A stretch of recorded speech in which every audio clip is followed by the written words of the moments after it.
danna subscribe,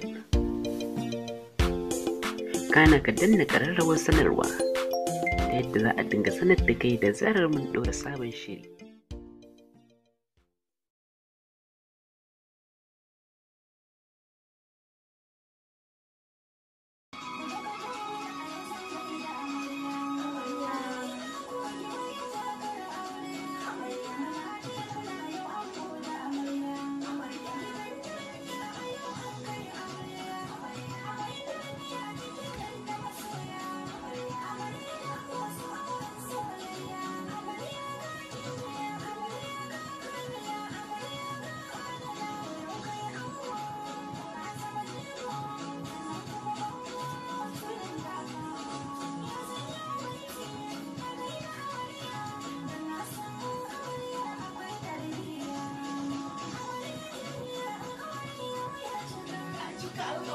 Ya cika kai da me na koyi kin yi